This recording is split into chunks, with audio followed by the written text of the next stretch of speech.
Welcome to Thoughts on Prepping. Today we're going to talk about water.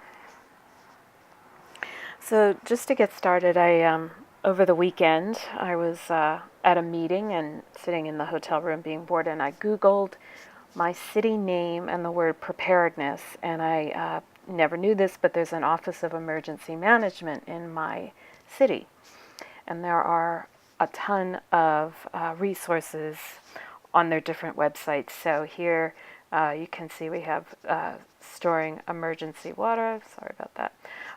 A PDF about that. All sorts of home preparations. On the right here, they have home retrofit classes. Those are because we're prone to earthquakes here. They actually give classes on how to prepare your home for that.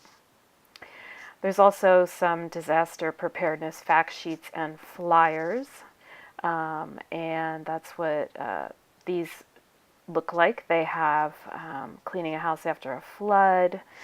There's all sorts of boil orders where you can sign up to get a newsletter to see if there are any. And then they're in all different languages. How to prepare safe water after a disaster.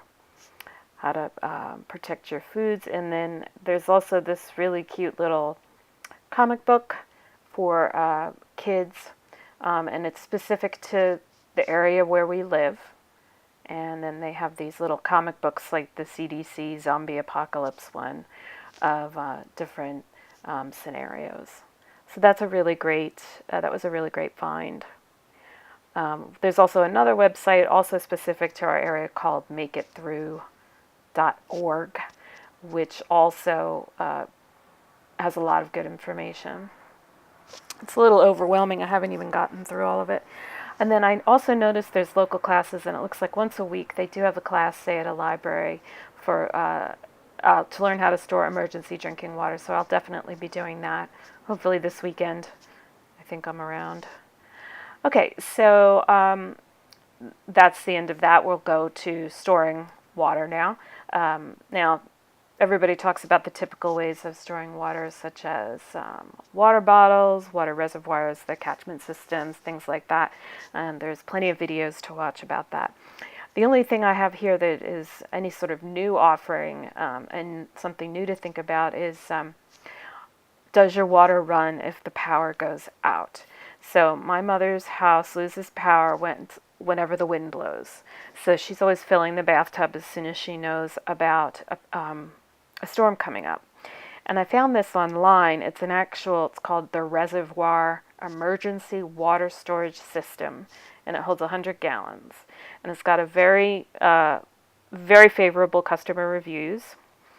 And what's interesting is it's just a big blob of water with a opening that helps you get the water out, so you don't have to worry about having soap scum in your drinking water just in case you don't have time to clean and rinse your bathtub before disaster strikes. So I know it'll be getting my mother for Christmas. Okay, so now you're running low on all of the stored water, and or you've run out, and now you need to figure out how to get more water. So in your home, there are ways to get some extra water. So one of them is the hot water heater. There's lots of videos that talk about that. But have you thought about how to get it out of there? Because I don't know how to do that. I'm lucky my boyfriend works in the trade, so I can get him to show me everything around here so I can learn how to do these things. Also, if you have city water, do you know how to shut the valves off to prevent any contaminated water from seeping in? You can get leftover water from what's already in your pipes, and you have to learn how to do that, but making sure you shut those valves off so that the clean water that's in your pipes does not become contaminated. So those are things you need to learn how to do. And then if you're in an apartment, it's hard to know. I have a hot water heater. It's a tiny one. Most apartments have if they do have it in the apartment, it's very small. And then what else can you access besides your toilet tank? I don't know how the pipes. You'd have to find out how the pipes run in your own apartment building to know what sorts of extra water you can find in the home. So now we'll go, we've found everything we possibly could find in the house, and now we have to go out to find more water.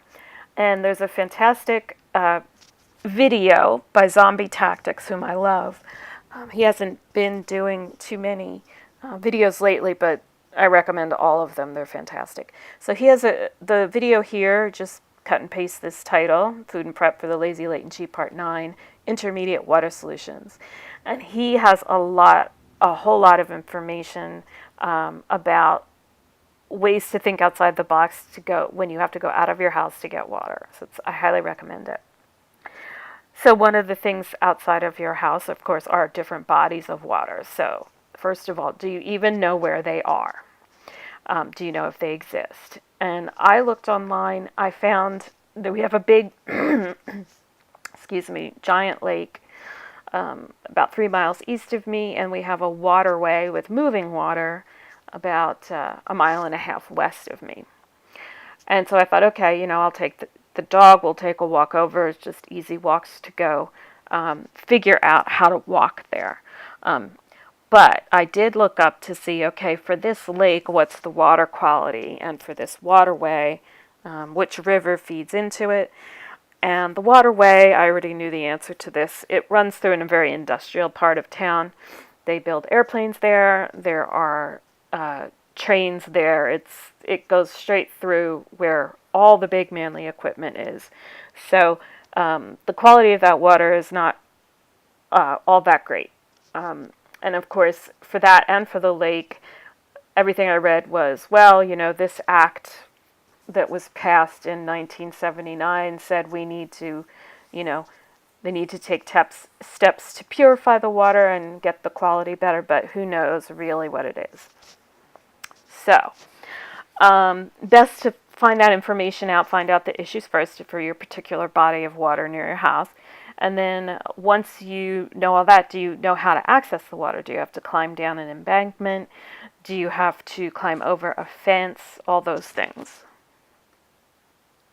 And then continuing on, I bought a water key that everybody says you should use to open a water valve, but I've never used one, and I don't even know what valves I'm supposed to turn on. I wouldn't know them if I saw them. So once you buy your water key, you should really find out where that would come in handy, and not sort of run screaming through the streets looking for something that you don't even know what it is.